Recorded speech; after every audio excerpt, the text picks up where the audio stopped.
The International Day of Persons with Disability is commemorated annually, December 3rd. This year's theme is amplifying the leadership for persons with disabilities through sustainable future. It emphasizes the need for a more inclusive and equitable society for persons with disabilities. In Nigeria, the day was marked with various events and activities and aimed at promoting the rights and well-being of persons with disabilities. The National Commission for Persons with Disabilities, NCPWD, organized a national conference to discuss the challenges faced by persons with disabilities and to proffer solutions.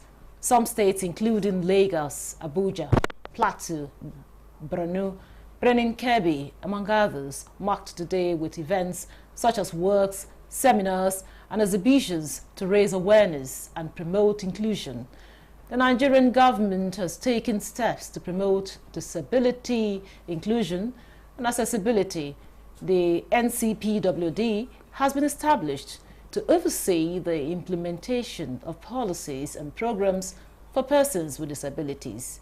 Additionally, the government has ratified the United Nations Convention on the Rights of Persons with Disabilities, demonstrating its commitment to promoting the rights and well-being of persons with disabilities.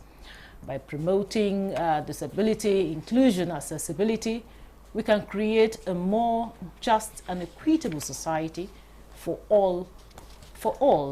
Governments, organizations, and individuals must work together to remove barriers, challenge stigma and discrimination, and ensure that persons with disabilities have equal opportunities to participate and contribute to their communities.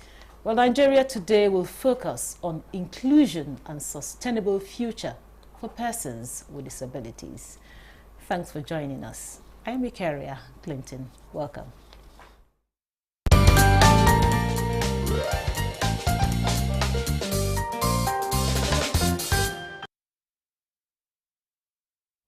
Now, joining me here in the studio for the conversation is Honorable Muhammad Abba Isa.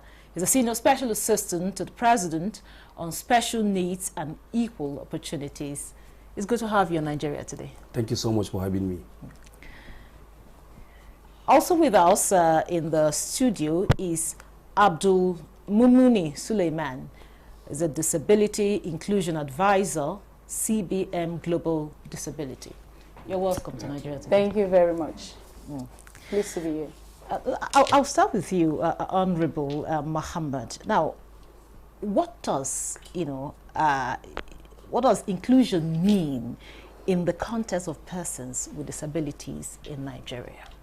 Thank you so much for having me once again, and thank you so much for giving us a platform which is part of the commemoration to create awareness. Inclusion means participation, having access or include persons with disability, creating enable environment to have equal opportunity in terms of access to education, access to healthcare service delivery, access to agriculture, access to poverty, access to financial inclusion.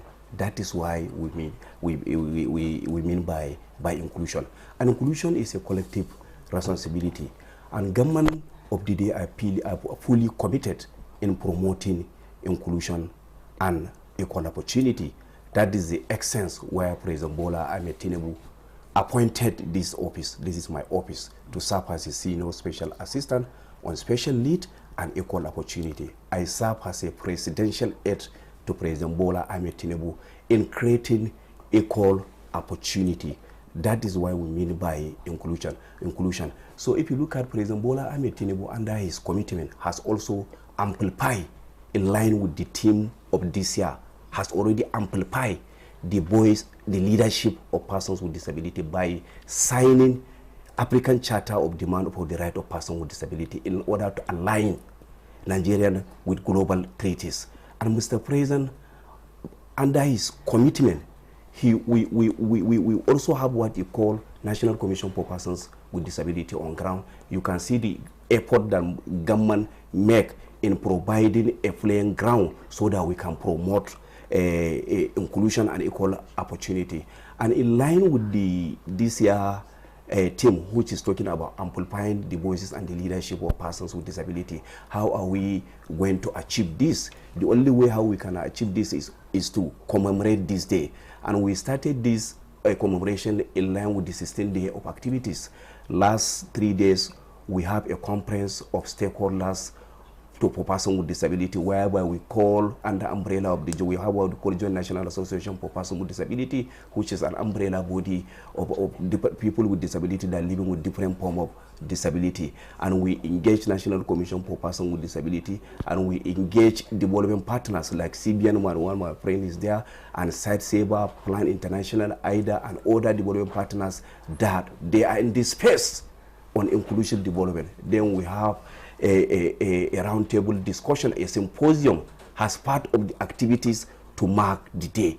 And yesterday we have a awareness walk rally, which is also part of the commemoration. We start the walking rally from Eagle Square to Unity Fountain, whereby we came in number, in mass between our family, traditional institutions, civil society organization, they join us, organization of persons with disability, media. Also, you are part of it, you join also in this rally, and that rally is a clear testament of unity, is a clear testament that creating awareness is necessary as a collective effort that everybody has to come on board in order to create awareness. That is the essence of International Day for Persons with Disability. Create awareness and empower persons with disability. Okay, thank you very much, Honorable.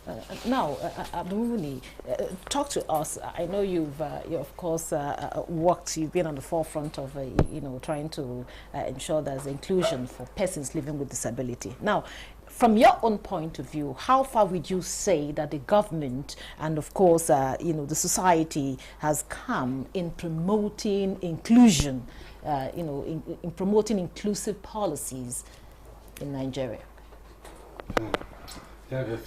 Thank you very much.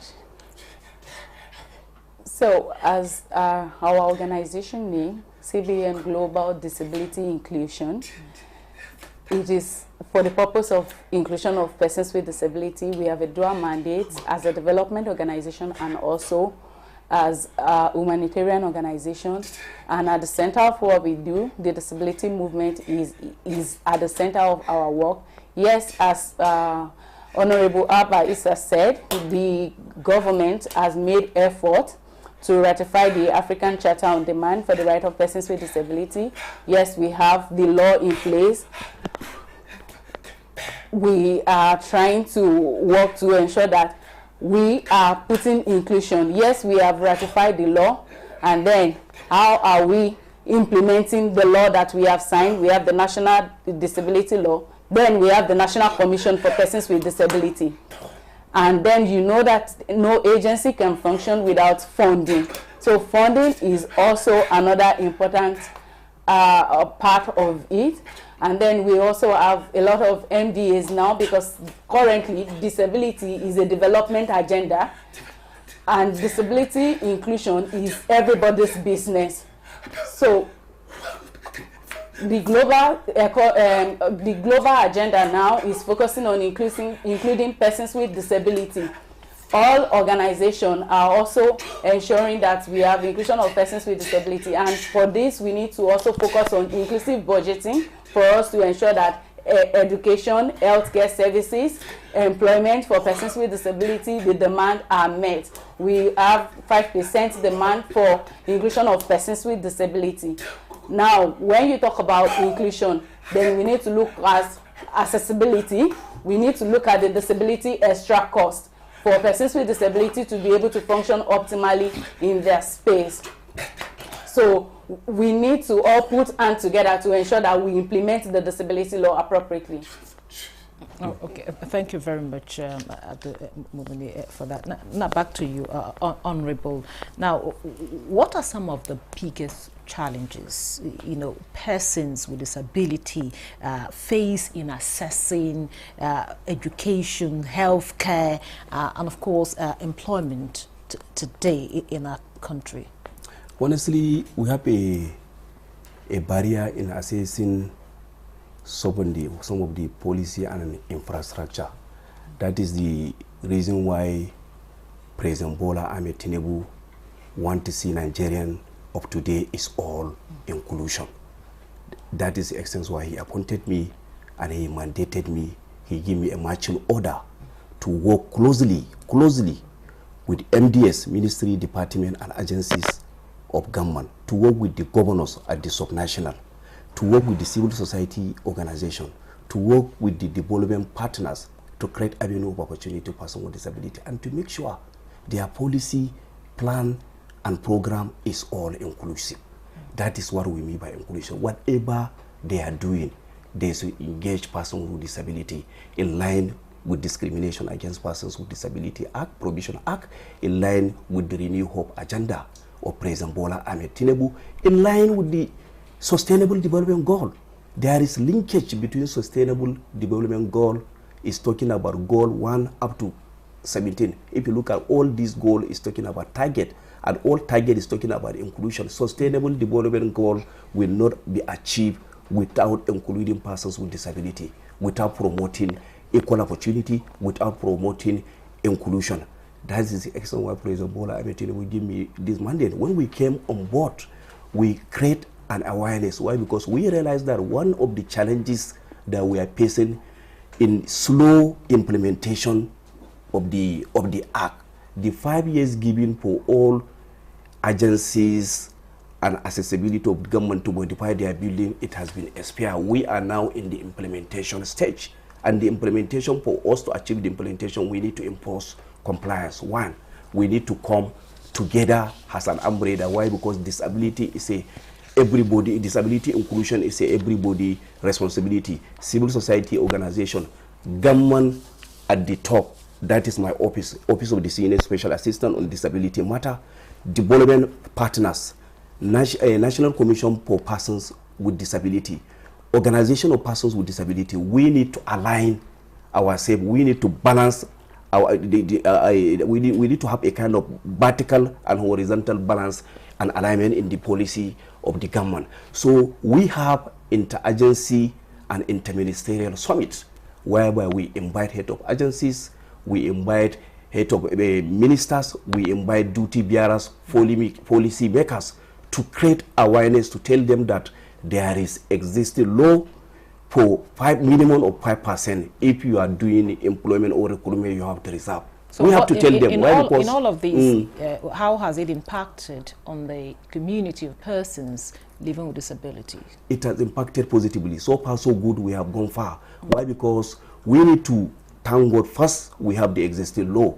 You know, process of implementation in every law is very, very slow. If I will refer you to American Disability Act, it's almost 36 to 7 years now in existence, and now they are still facing challenge in the implementation. Nigeria now, we are only 5 years. We are just coming in, and we so far so good. We need to invest in creating awareness. The reason why we realize that most of the duty bearers, they don't understand there is a law, or they don't understand the nitty-gritty of the inclusion, those that they are in position of power. So it is a high time to foster collaboration between the development partners. That is the extent why Mr. President gave me mandate. He said I should collaborate with the development partners to work hand in hand and to report their activities to Mr. President so that they can support us to implement this Disability Act properly. And so far so good. We really appreciate the level of the commitment of disability development partners, civil society organization, and philanthropists and organization of persons with disability. There is a very good synergy that we are working hand in hand. Okay, I will have to stop you here so that Abdulmuni will come in here. I know earlier on you talked about, of course, there are policies. Of course, you corroborated what he said. The government is doing quite a lot to ensure that there's inclusion for persons, living with disability in the country. However, you also pointed out there are some, lacunas here and there. Now, what areas do you think there should be an urgent attention to ensure that persons living with disability have a sustainable future in line with today's theme? Thank you very much. Okay, firstly, this is a public space, so I would like to say that we should be specific persons with disability not persons living with disability. Okay, persons with disability. Yes, as conventional. Yes, persons with disabilities, Disabilities. not persons living with disability. And then for the issue you've raised, yes, Nigeria have signed and ratified the United Nations Convention on the Right of Persons with Disability. Article 4.3 states that the state parties are obliged to include a consultation, have a consultation with organization of persons with disability through their respective organization. They need to be called to the table. They need to understand that we at the development space, we need to build, we at the development space also need to build the capacity of persons with disability to be able to track government intervention, for them to also understand and engage from a knowledge point of view. When the organization of persons with disability have the strong voices, and then they will be able to engage the government and ensure that they are demanding for their rights. And again, a lot of global organizations are also growing into the inclusion space, and then, you know, development is a progressive realization for us. And then we need also to just itemize and ensure that we have everybody's voice. We need to make sure that persons with disability are fully participating, because without strong capacity building, without strong network of organization of persons with disability, then we would not be able to make a lot of progress around inclusion. Thank you very much. Now back to you, Honorable Muhammad Abba Isa. Now, of course, you mentioned earlier, and of course he also said so, that we have a lot of policies, you know, that talking about the Disability Act, since its enactment. And of course, we've also signed a lot of treaties and all of that to support inclusion for persons with disability. Now, how has it been in terms of the enforcing these policies, you know, in the country? How far can you say that we have gone, and what do you think should be done more? And honestly, we need to improve upon in the issue of the implementation. And President Bola Ahmed Tinubu has always want to see Nigerian of today is all inclusive. That is the extent why we are going to impose compliance. Why? Because ignorance of law is not an excuse. Exactly. Mr. President will going to launch a presidential task force committee very recently. He want to launch, and the members of this committee will serve from they will be drawn from the National Commission for Persons with Disability and my office and other relevant agencies and security agencies, so that they will audit all these MDs as a pilot basis to make sure that they modify their vision. What? Because the 5 years grace period given to them, it has been expired. Our people they are going to start going to court. Why? Because despite the act on ground, despite the commitment of the government has done so much. If you look at almost getting to 14 states, they are enact that law. They have that law, they have their existing law. And so many states, they have domesticated social protection law. But persons with disability, they are still facing discrimination. One, we are going to impose compliance, and one, we are going to leverage through creating awareness and invest in creating awareness. Why? Because when you are moving to implementation, you need to be creating awareness and doing the implementation. Wait, so when you're talking implementation, are you talking about, you know, all the stratas of government, talking about the state, you know, federal, state, and local government? So how far has it been in all these, you know, in the subnationals? In the subnational, we have joined National Association of Persons with Disability as an umbrella body. They have a structure from the national, state, up to the local government, and most of the states that they demonstrated that bill, they are working hand in hand with the Joint National Association for Persons with Disability. The state that they have existing agency, it will be more easier to move for the implementation. Why? Because they have a strategic plan and they have an agency that safeguard the right of persons with disability. You cannot compare it to a state that they did not demonstrate this bill. That's why we are creating awareness, and we are engaging and making consultation for the state that they did not enact that bill. It has become a mandatory in the sense that it's a mandate that Mr. President gave the as part the national disability. A less state also replicate and have it, so that the policy and program, it will go to the grassroots. Why? Because 80% of persons with disability, they are living in the rural area, that they don't have access to education, they don't have access to healthcare facilities and other social amenities. And most of the activities of persons with disability, Mr. President want to see it, we decentralize it. Decentralize it so that it will go to the grassroots, so that it will go to reach persons with disability. That's the essence why Mr. President launched what we call Beyond Disability Project as part of his effort in order to empower persons with disability. Beyond Disability Project is all about skills and talent development. Why? Because it is not all persons with disability that attend the school, but some of the persons with disability, even they did not go to school, they have a God deposited talent on them, whereby they can use their skills, talent. We want to see persons with disability in the movie industries. We want to see persons with disability in creative and digital industry. We want to see persons with disability. That is the extent why President Bola Ahmed Tinubu launched Beyond Disability Project. And this Beyond Disability Project, we are going to create job opportunity for almost getting to 36,551 persons with disability. And Mr. President also mandated all the governors to nominate state coordinators, and almost getting to 17 states they nominated a state coordinator for this Beyond Disability. So what we are trying to say, the development work there in this space on disability inclusion development, the only way how we are going to amplify the leadership of persons with disability is by bringing them on table. Let them be on a driver's seat. Let them be on a driver's seat. Let them be consulted. All what we are doing, let them be consulting the organization of persons with disability and their leadership at the federal level, so that you will have a kind of first-hand information in moving to implementation. Everybody has a role to play. Okay. Now back to you, Abdul Mumuni. If you look around, you find out that a lot of persons with disability have been some of them have resigned to fate. What am I talking about? Like, you see at bus stops, they've started, they just believe they are no longer, that, let's say that maybe useful to the society or something. They now go out begging and all of that.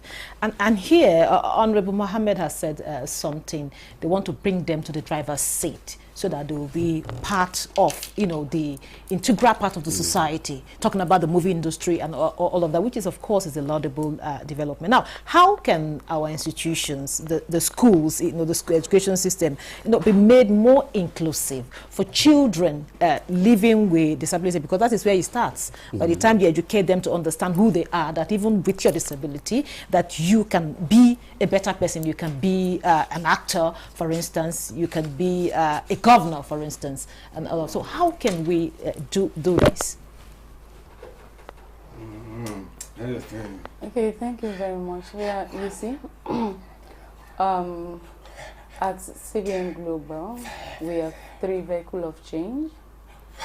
One is field projects, which is something that is heavy on education, health, and others. Then we have advocacy. Advocacy is key for us to bring a change. And then we have advisory. And advisory is where we provide support to different organizations that want to do disability inclusion, including government organizations. So talking about having children with disability on the street, I will have to go back to say that, yes, we can do something, because there is something we also do through our livelihood project. So there are a lot of barriers that inhibit these persons from going to school. Number one is the environmental barrier, because it is the building that is not accessible. The school space, you will see staircase that is not conducive for a child on wheelchair. A blind or a deaf-blind person comes to the class to listen to the teachers, and then they don't get to understand what's going on. We have persons with psychosocial disability that need to be taught in plain languages. So all of these barriers are these things that inhibit persons with disability from participating in education.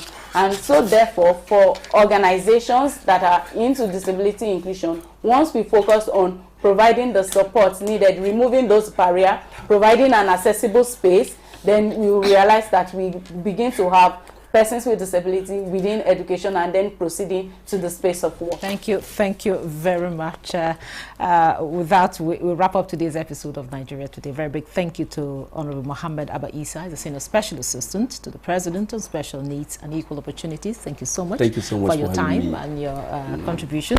And also we have Abdul Mumuni Suleiman, who's a Disability Inclusion Advisor, CBM Global Disability. Thank you so much for your time. And thank you for being part of the program. I am Ikaria Clinton. Goodbye.